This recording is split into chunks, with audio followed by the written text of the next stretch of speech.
দু বছরের দীর্ঘ বিরতির পর একটি 3 দিনের সফরের জন্য আমরা একটি পরিবার হিসেবে আবার বেরিয়েছি। এবারে আমরা বিষ্ণুপুর বেড়াতে এসেছি। মাত্র 5 দিন আগে হঠাৎ করেই ট্যুরের পরিকল্পনা করা হয়েছিল।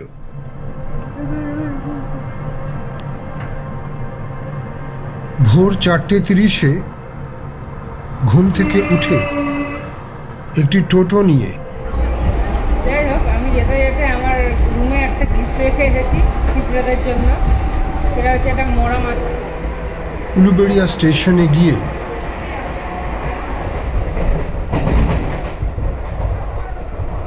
খড়গপুর হাওড়া লোকাল ধরে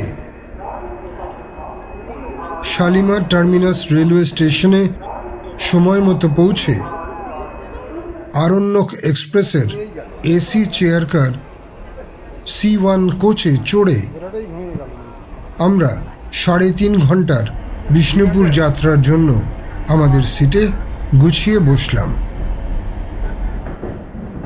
সুপারফাস্ট ট্রেন ছুটল নির্দিষ্ট রেলপথে।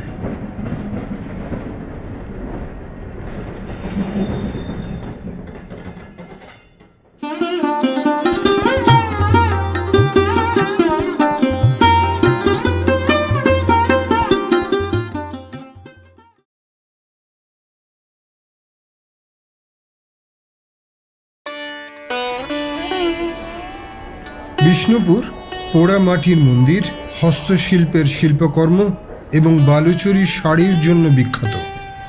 17 এবং 18 শতকের প্রথম দিকে মল্ল রাজবংশের হিন্দু রাজাদের শাসনে বিষ্ণুপুর সমৃদ্ধ হয়েছিল এবং তাই এটি মল্লভূম নামেও পরিচিত। প্রায় 1000 বছর ধরে বিষ্ণুপুর মল্ল রাজাদের রাজধানী ছিল, যতক্ষণ না পর্যন্ত মুঘল সাম্রাজ্য দুর্বল হয়ে পড়ে। 695 খ্রিস্টাব্দের কথা। একজন ক্ষত্রিয় রাজা তার ভ্রমণের সময় তার সন্তান সম্ভবা স্ত্রীর অসুস্থতার কারণে লাউ নামে একটি গ্রামে এক ব্রাহ্মণের বাড়িতে থাকতে বাধ্য হন।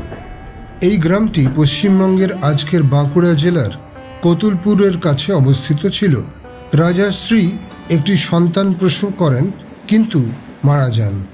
শোকগ্রস্ত রাজা তার শিশু সন্তানকে তার অভিভাবক হিসেবে ব্রাহ্মণের কাছে সমর্পণ করে স্থান ত্যাগ করেন। শিশুটি জীবনের প্রতিটি ক্ষেত্রে দক্ষতা অর্জনের সঙ্গে সঙ্গে বেড়ে ওঠে এবং প্রথম মল্ল রাজা আদি মল্ল হয়ে ওঠে ও মল্ল রাজ্য প্রতিষ্ঠা করে। 300 বছর পরে তার বংশধরদের একজনের দ্বারা সেই রাজ্যটি স্থানান্তরিত হয়েছিল এবং নতুন রাজ্যের নাম ছিল বিষ্ণুপুর। জগৎ মল্ল নামের এই বংশধর বিষ্ণুপুরে দেবী মৃন্ময়ীর একটি মন্দির তৈরি করতে এবং সেখানে রাজ্য স্থানান্তর করতে ঐশ্বরিক হস্তক্ষেপে অনুপ্রাণিত হয়েছিলেন। মল্ল শাসকরা বৈষ্ণব ছিলেন। তাদের ইষ্ট দেবতা বিষ্ণুর নামে শহরের নাম বিষ্ণুপুর তারাই দিয়েছিলেন। বীর হাম্বির 49তম মল্ল রাজা ছিলেন।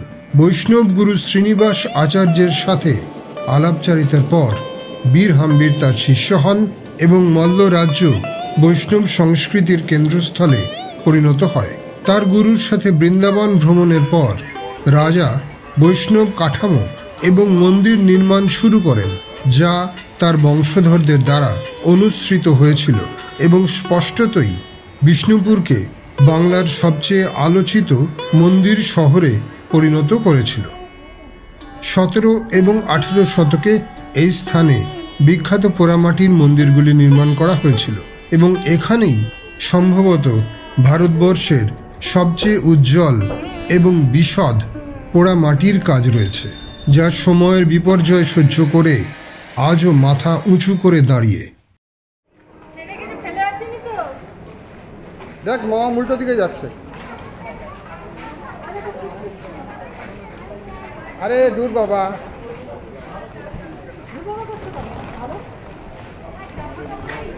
দেখ অবস্থা।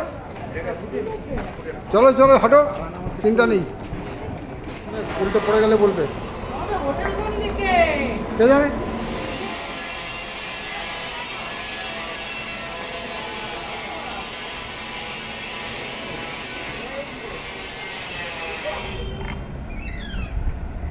অনেকদিন পরে রিক্সায় চাপলাম আবার। আমাকে দে, বল। অনেকদিন পরে বিষ্ণুপুর রেল স্টেশনে নেমে অনেক দিন পরে মনুষ্যচালিত শকটে চড়ে, বুঝলেন না, রিক্সায় সওয়ারি হয়ে পৌঁছলাম পশ্চিমবঙ্গ ট্যুরিজমের ট্যুরিস্ট লজে। হ্যালো, তুই ছবি তুলতে ইন্টারেস্টেড নস? হ্যাঁ, টাকা বাবু টাকা। রাসমঞ্চ। বিষ্ণুপুর শহরের বিখ্যাত সব স্থাপত্য শিল্পের দর্শন করতে হলে আপনাকে রাসমঞ্চ দিয়েই শুরু করতে হবে।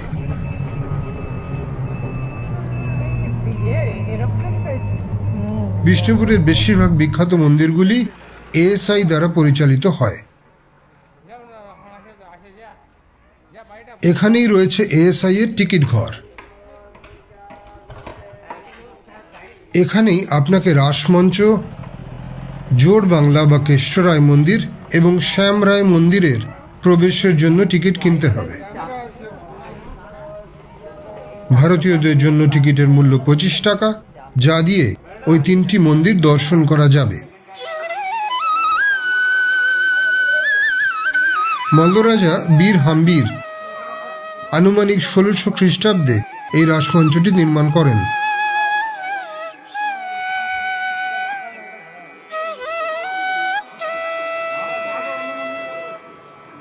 রাসমঞ্চ একটি অভিনব স্থাপত্য শৈলী নিদর্শন। রাসমঞ্চের চূড়া পিরামিডাকৃতির, চূড়ার মূলে 4টি করে দোচালা ও প্রতি কোণে একটি করে 4 চালা রয়েছে।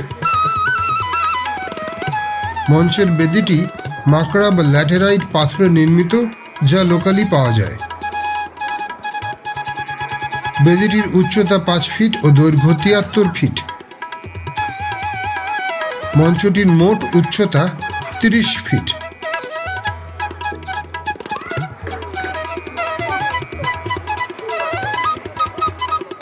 রাসমঞ্চটি কিন্তু বিষ্ণুপুরের প্রচলিত স্থাপত্য রীতি অনুসরণে নির্মিত হয়নি।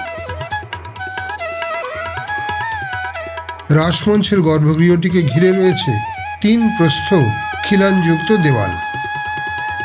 বৈষ্ণব রাস উৎসবের সময় বিষ্ণুপুর শহরের যাবতীয় রাধাকৃষ্ণ বিগ্রহ এখানে জনসাধারণের দর্শনের জন্য আনা হতো। 1600 থেকে 1932 সাল পর্যন্ত এখানে রাস উৎসব আয়োজিত হয়েছে। বর্তমানে অবশ্য আর হয় না।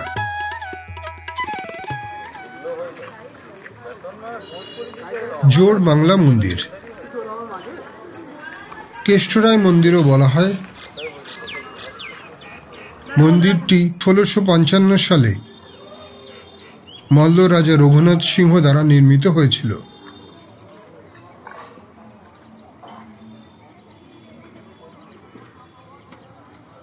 কাঠামোটি পাশাপাশি 2টি ঐতিহ্যবাহী দোচালা গ্রামের কুড়ে ঘরের অনুরূপ।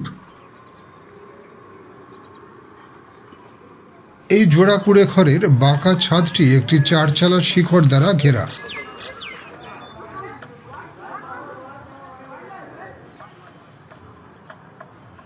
মন্দিরের ভিত্তিটি 36 ফুট ইন্টু 36 ফুট আকারের একটি বর্গক্ষেত্র এবং প্ল্যাটফর্মের উপরে উচ্চতা 30 ফুট। দেয়ালগুলো বেশিরভাগই টেরাকোটা প্যানেল দিয়ে সজ্জিত করা হয়েছে, যাতে রামায়ণ এবং মহাভারতের দৃশ্যগুলি পুষ্পশোভিত এবং জ্যামিতিক নিদর্শনগুলির সাথে বর্ণনা করা হয়েছে। প্রকৃতপক্ষে বিবরণগুলি এত সমৃদ্ধ, পুরো গল্পটিকেই দৃশ্যত বর্ণনা করে। সেই 1997 সাল থেকেই বিষ্ণুপুরের পোড়ামাটির শিল্পকলায় সমৃদ্ধ মন্দিরগুলি ইউনেস্কো ওয়ার্ল্ড হেরিটেজ সাইটের টেন্টেটিভ লিস্টে রয়েছে। মদনমোহন মন্দির। মদনমোহন মন্দির সম্ভবত সবচেয়ে বিখ্যাত দেবতা জড়িত আকর্ষণীয় কাহিনীর কারণে। বাংলার একটি গ্রামে আদিদেবতা স্থাপন করা হয়। বিখ্যাত বৈষ্ণব সাধক চৈতন্য মহাপ্রভুর ব্যক্তিগত দর্শনের পর দেবতার খ্যাতি বহু দূরে ছড়িয়ে পড়ে। তখন মল্ল রাজা মূর্তিটিকে তার রাজধানী বন বিষ্ণুপুরে নিয়ে যান এবং সেই উদ্দেশ্যে নির্মিত পোড়ামাটির মন্দিরে স্থাপন করেন। কিংবদন্তি আরও বলে যে স্বয়ং মদনমোহন মল্ল রাজাকে বাংলা আক্রমণকারী মারাঠা বা বর্গীদের সাথে যুদ্ধে রক্ষা করেছিলেন। 1820 সালে একটি বিশাল ভূমিকম্পের কারণে মূল মন্দিরটি ধ্বংস হয়ে যায়। এরপর বর্তমান মন্দিরটি নির্মাণ করা হয়। এই মন্দিরটিও এএসআই দ্বারা সংরক্ষিত। শ্যামরায় মন্দির বিষ্ণুপুর শহরের একটি কৃষ্ণ মন্দির। এই মন্দিরে হিন্দু দেবতা কৃষ্ণকে শ্যাম রূপে পূজা করা হয়। শ্যামের সাথে রাধিকা বা রাধার মূর্তিও পূজা করা হয়। মন্দিরে প্রাপ্ত ভিত্তিফলক অনুসারে 1643 সালে মল্লভূমের রাজা রঘুনাথ সিংহ দ্বারা প্রতিষ্ঠিত হয়েছিল। মন্দিরটি পঞ্চরত্ন মন্দির স্থাপত্যে নির্মিত, যা মধ্যযুগীয় বাংলায় বিকশিত রত্নশৈলীর অন্তর্গত। এই মন্দিরের ছাদ বর্গাকার এবং বাঁকা, প্রান্ত বাঁকা এবং 5টি চূড়া বা শিখর মিনার রয়েছে। মন্দিরটি তার অলঙ্করণের জন্য পরিচিত, যা এই মন্দিরের চারপাশের দেয়ালের বাইরের এবং অভ্যন্তরকে শোভা করে। অলঙ্কারগুলি মূলত দেয়ালে স্থাপিত পোড়ামাটির ফলকের উপর স্থাপন করা।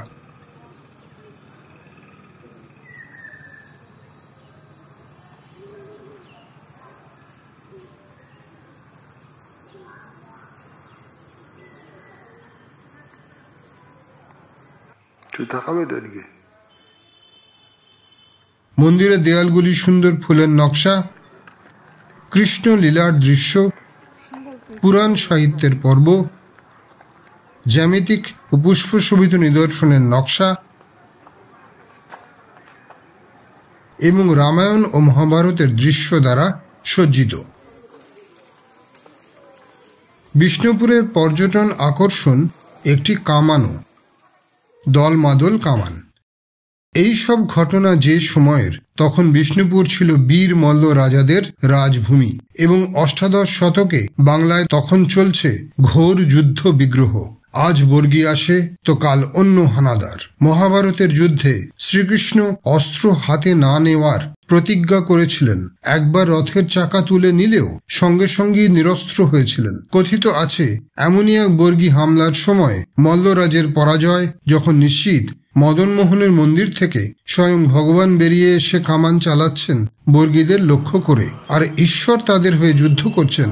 এই কথা শুনে মল্লরাজার সৈন্যদের মনোবল বেড়ে যায়। তারা ফিরে এসে বীর বিক্রমে এমন যুদ্ধ করেন যে বর্গীরা পিছু হটতে বাধ্য হয়।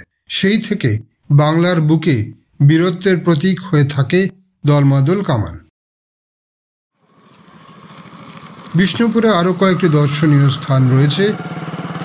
তার মধ্যে আমরা ছোট ফটক,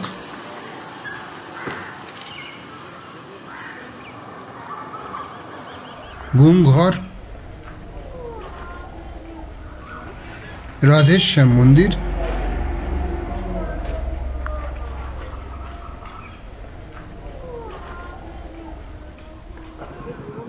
পোড়া মাটির হাটের জোড় মন্দির,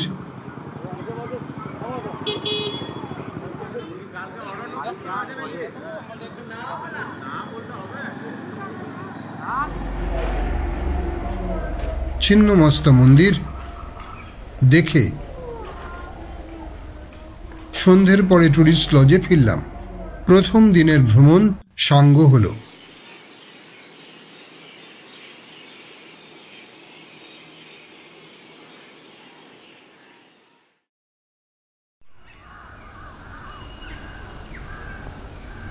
বিষ্ণুপুরে পশ্চিমবঙ্গ ট্যুরিজমের টুরিস্ট লজটি বিরাট বড়, প্রচুর জায়গা নিয়ে অত্যন্ত সিকিউরড, ম্যানেজমেন্ট এবং স্টাফ অত্যন্ত বন্ধুত্বপূর্ণ, খাবার দাবারের রান্নার কোয়ালিটিও খুব ভালো। ঘরগুলো আগের থেকে অনেক বেশি উন্নত।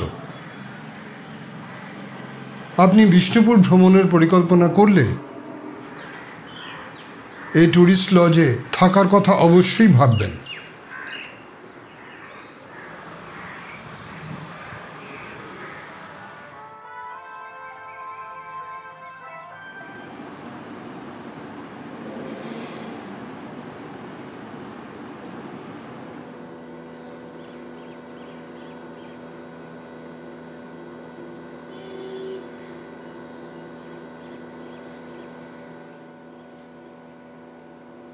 1956 সালে বাংলার তৎকালীন মুখ্যমন্ত্রী ডাক্তার বিধানচন্দ্র রায়ের অধীনে বাঁকুড়া জেলার খাতড়া মহকুমা শহর থেকে প্রায় 12 কিলোমিটার দূরে মুকুটমণিপুরে একটি বিশাল জলের বাঁধ নির্মাণের পরিকল্পনা করা হয়েছিল।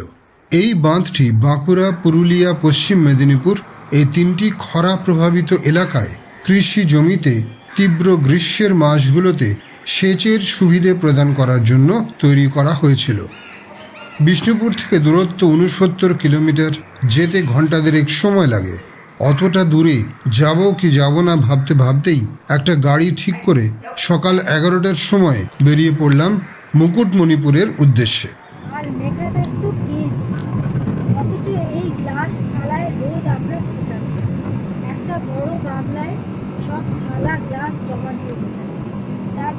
কিছুটা এগিয়েই পথে পড়ল নাকাই ঝুড়ির জঙ্গল।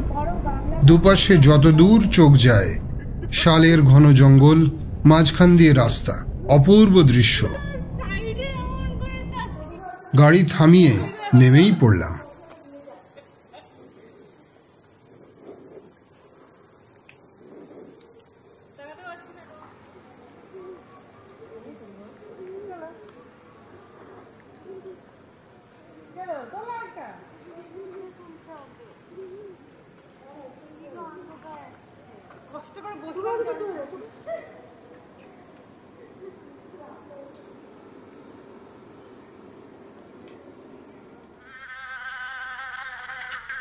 আমি যখন এদিকে শাল গাছের ছবি, জঙ্গলের ছবি, অ্যান্ট হিল বা পিঁপড়ের বাসার ছবি তুলছি, তখন ওদিকে একেবারে রাস্তায় বসে পড়ে আমার স্ত্রী কন্যাদের এথনিক মডেল ফটোশ্যুট চলছে।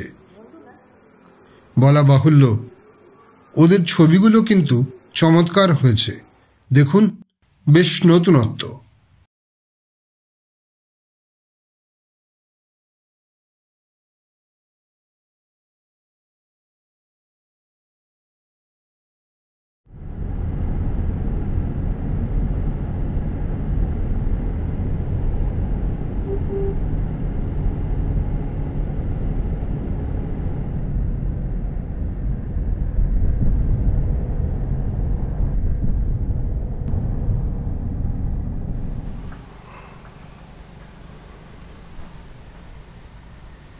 মুকুটমণিপুর গ্রাম একটি 11 কিলোমিটার দীর্ঘ মিষ্টি জলের বাঁধের আবাসস্থল, যেখানে কংসাবতী এবং কুমারী নদী এসে মোহনায় মেলে।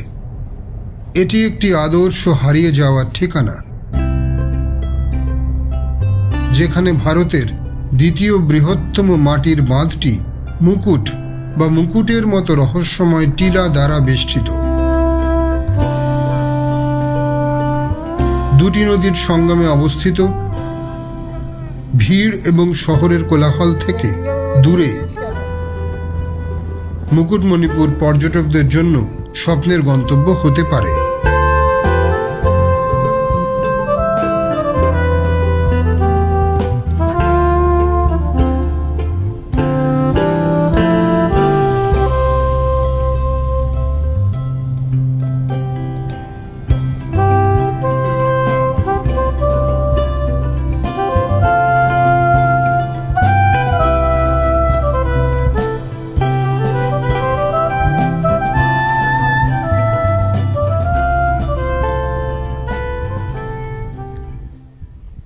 আপনি যদি ফটোগ্রাফি পছন্দ করেন তবে আপনার জন্য এটি একটি স্বপ্নের জায়গা।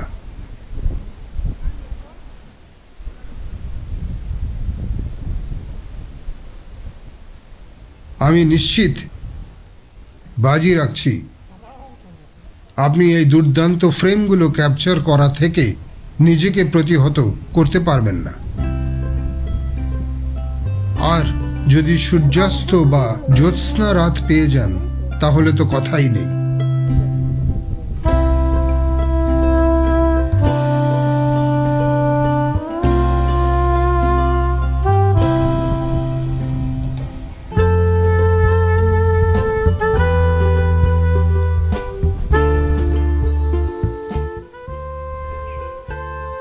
আমার বলো রেসপেক্টটা দেখছিস ভালো তো নম্বরই নেই প্রত্যেকটা হচ্ছে।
কারা করতেন? সরকার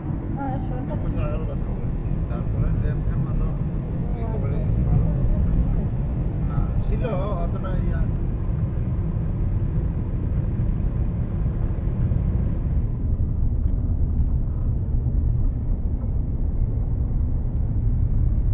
একাধিক চেকপোস্ট পেরিয়ে পুরো বাঁধ অতিক্রম করে বেশ কয়েকটা ভিউ পয়েন্টে গিয়ে ছবি ভিডিও তুলে মুকুটমণিপুর থেকে ফেরার পথ ধরলাম। এরা কারা এই যে তুলছে গিয়ে টাকা নিচ্ছে এই পারমিশন?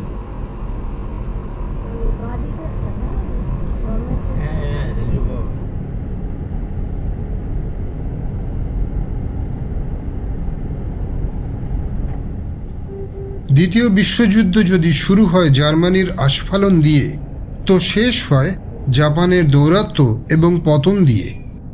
হিটলার বা জার্মানির পতনের পর যখন ইউরোপে যুদ্ধ শেষের হাতছানি, তখনও কিন্তু এশিয়া প্যাসিফিক এলাকায় 1941-এর পার্ল হারবার আক্রমণের ফলস্বরূপ জার্মানির দোসর জাপানের সাথে অ্যালায়েড ফোর্সের মানে আমেরিকার অনেকগুলো জায়গায় যেমন ফিলিপাইন্সে, মালয়েশিয়ায়, ইন্দোনেশিয়ায়, থাইল্যান্ডে ভয়ঙ্কর যুদ্ধ চলছে। সেই কারণে এশিয়ার কোনো একটি বন্ধু দেশের একটি অখ্যাত জায়গায় আমেরিকান মিলিটারি জঙ্গলের মধ্যে লুকোনো একটি এয়ারফিল্ড বা রানওয়ে তৈরি করার সিদ্ধান্ত নেয় এবং এই জয়পুর জঙ্গলে পিয়ার ডোবা এয়ারফিল্ড ও হ্যাঙ্গার তৈরি করে 1943 সালে। অপারেশন ম্যাটার হর্ন প্রজেক্টের আওতায় এখান থেকে থাইল্যান্ডে, জাপানে, সিঙ্গাপুরে প্রচুর বিমান হানা হয় এবং দ্বিতীয় বিশ্বযুদ্ধের ইতিহাসের দীর্ঘতম 2261 কিলোমিটার যুদ্ধ বিমান যাত্রার নজির এখান থেকেই। কিন্তু কার্যত এত দূরত্বের বিমান হানায় অর্থক্ষয় এবং কারিগরি সমস্যার কারণে 1945 সালের সেপ্টেম্বরে এই এয়ারফিল্ড বন্ধ করে দিতে হয়।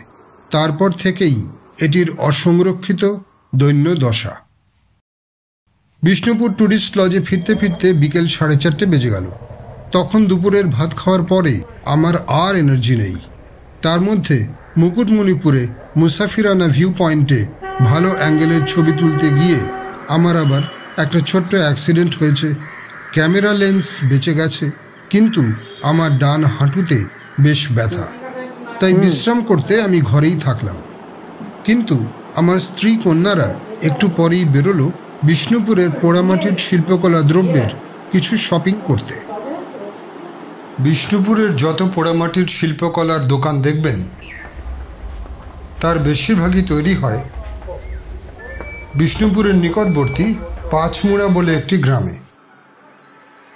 আপনি যদি শিল্পীদের হাতের কাজ দেখতে চান, একটি বেলার সময় করে নিয়ে সেই গ্রামে যান, সেখানে গিয়ে দেখুন বিষ্ণুপুরে যে দামে যা যা জিনিস বিক্রি হয় সেখানে গেলে আর একটি সুবিধে যে সেই একই জিনিস আপনি অনেক কম দামে কিনতেও পারবেন। এই প্রসঙ্গে জানাই, আমরা যেদিন এসেছি সেদিনই একটি নামকরা দোকানে গিয়ে আমার দুই কন্যা নিজেদের পছন্দ মতো দুটি বিষ্ণুপুরী শাড়ি কিনেছে। বিষ্ণুপুর যে কেবলমাত্র পোড়ামাটির শিল্পকলার জন্য বিখ্যাত তা কিন্তু নয়। নানান হস্তশিল্প, মৃৎশিল্প এবং বিশেষ করে রেশম বা সিল্ক শাড়ির জন্য বিখ্যাত। বিষ্ণুপুর সিল্ক, বালুচরী ও স্বর্ণচরী শাড়ির বর্তমান পীঠস্থান বিষ্ণুপুর। 200 বছর আগে মুর্শিদাবাদ জেলার বালুচর নামে একটি ছোট্ট গ্রামে বালুচরীর প্রচলন ছিল, যেখান থেকে নাম হয়েছে। বাংলার নবাব মুর্শিদ কুলি খান এই শাড়ি তৈরির নৈপুণ্যকে ঢাকা থেকে মুর্শিদাবাদের বালুচর গ্রামে নিয়ে আসেন। গঙ্গা নদীর বন্যা এবং পরবর্তীকালে গ্রামটি তলিয়ে যাওয়ার পর শিল্পটি বাঁকুড়া জেলার বিষ্ণুপুর গ্রামে চলে যায়। একটি শাড়ি তৈরি করতে 4-5 দিন লাগে। চলুন বিষ্ণুপুরের তাঁতিপাড়ায়। বিষ্ণুপুর মন্দ রাজবংশের রাজধানী ছিল।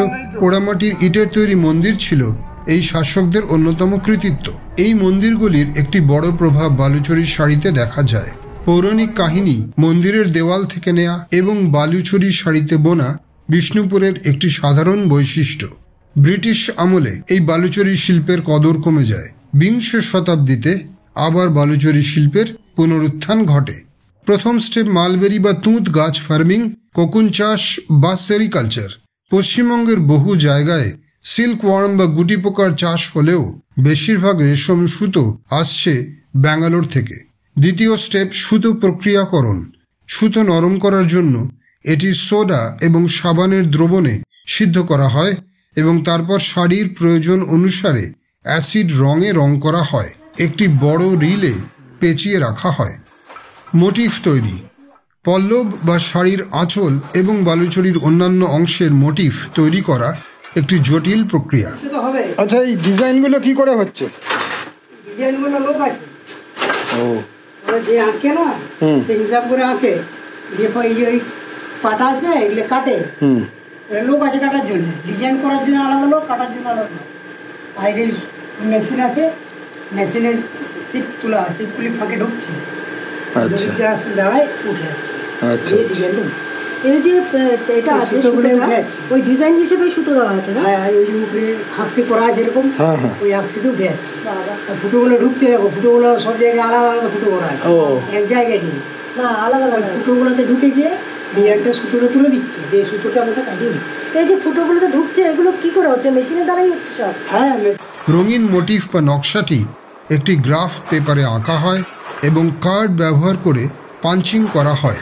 পাঞ্চ করার পরে এই পাঞ্চ কার্ডগুলি ক্রমানুসারে সেলাই করা হয় এবং জ্যাকওয়ার্ড তাঁত মেশিনে লাগানো হয়। ফরাসি জোসেফ মেরি জ্যাকওয়ার্ডের আবিষ্কার এই পাঞ্চ কার্ডের মাধ্যমে জটিল ডিজাইন বোনার টেকনিক কিন্তু আবার আজকের কম্পিউটার যন্ত্রের জনক চার্লস ব্যাবেজকেও অনুপ্রাণিত করেছিল। এই শাড়িটা কিন্তু তাহলে 4 দিন লাগবে। দুজন মিলে করেন আপনারা? কিরকম ভাবে করেন? মানে সারাদিনই আপনি করছেন? না, আমার যে টাইম হয়ে গেছে 6টার থেকে নিয়েছি, সকাল 6টার থেকে বেলা 10টা। ও আচ্ছা, আরেকজন আসবে 10টার থেকে 2টো। আচ্ছা আচ্ছা আমি আবার 2টো ভাত খেতে নামবো। আচ্ছা আচ্ছা 6টা, আচ্ছা আর ওই 6টার থেকে 10টা।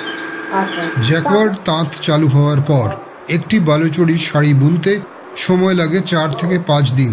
দুজন তাঁতি শিফটিং ভিত্তিতে কাজ করেন, দিনে প্রায় 16 ঘন্টা কাজ করেন।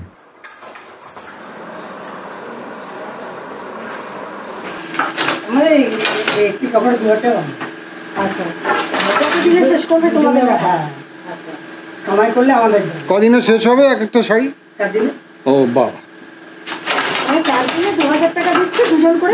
এই যে শাড়িটা এখন তৈরি করছো এটা কিরম দামে বেচা হয় মোটামুটি? মালিক জানে, আমরা তো তাও তোমরা তো করছো, কোয়ালিটি তো বুঝবে তোমরা। না, বাজার দর এখন কম। আচ্ছা আচ্ছা আচ্ছা বাজার দর যেরকম হয় শাড়ি মোটামুটি তো এখন এই 8-এর মধ্যে দোকানে দাম নেবে। আচ্ছা 8 আচ্ছা আচ্ছা। 8,000। একটি শাড়ি বুনলে দুজন তাঁতি 1000-2 টাকা মজুরি পান। আমার ছেলে ছেলে সে শিখেছে কাজ? কত বড় সে? না, ও ছোট। ও, এই 7 বছর। 7 বছর। বড় হলে তাকেও শিখিয়ে নেবে, তাই তো? এখন সে কি করবে এখন পরের কথা। আচ্ছা আচ্ছা এগুলো তো ভেবে লাভ নেই। আচ্ছা। না এমনি তোমাদের যে অন্যরা যারা আছে শিখবে কি নিজেদের কাজ, পড়াশোনা করবে, শিখবে। না পড়াশোনা তো করবেই, হ্যাঁ, তার সাথে সাথে আবার শিখতেই হবে। শিখে নিলে। হ্যাঁ, ওইটাকে কি বলে? ওই যেটা বড় লম্বা এই যে ঢোকাচ্ছ ওটাকে কি বলে? এটা মাকু। মাকু। আচ্ছা, এটা নলিখাড়ি। নলিখাড়ি। আচ্ছা। বিক্রির জন্য দোকানে পাঠানোর আগে হয় কোয়ালিটি চেকিং। এইভাবে প্রস্তুত বালুচরী আভিজাত্যের লক্ষণ এবং মর্যাদার পোশাকে পরিণত হয়। মোটামুটি বালুচরী শাড়ি 7,500 টাকা থেকে শুরু করে 35,000 টাকা অবধি দেখলাম। নিশ্চয় জানেন বিষ্ণুপুরের এই বালুচরী শাড়ি জিআই ট্যাগ প্রাপ্ত। কিন্তু তাঁতিপাড়ার তাঁতিদের যা হাল, আয়ের পরিমাণ এবং কাজের পরিবেশ, তাতে এই শিল্পের ভবিষ্যৎ নিয়ে আমি সন্দিহান। আজ বিকেলে ওই আরণ্যক এক্সপ্রেস ধরেই আমরা বিষ্ণুপুর সফর শেষ করে ঘরে ফিরব। আমাদের কাজ যদি আপনার ভালো লাগে তাহলে বন্ধুদের শেয়ার করুন, ইউটিউবে কমেন্ট করুন এবং ডিসি জিওগ্রাফিক চ্যানেল সাবস্ক্রাইব করুন। অনেক দিন ধরে ভেবেছি এখনকার 4K ক্যামেরা নিয়ে বিষ্ণুপুর বেড়াতে যাব, কিন্তু কিছুতেই হয়ে উঠছিল না। এবারে সেটা পূর্ণ হলো। ট্রেনে ফিরতে ফিরতে চিরন্তন সেই কবিতার লাইনগুলো মনে পড়ে গেল। বহুদিন ধরে বহু ক্রোশ দূরে, বহু ব্যয় করি বহু দেশ ঘুরে, দেখিতে গিয়েছি পর্বতমালা, দেখিতে গিয়েছি সিন্ধু, দেখা হয় নাই চক্ষু মিলিয়া, ঘর হতে শুধু 2 পা ফেলিয়া, একটি ধানের শীষের উপরে একটি শিশির বিন্দু,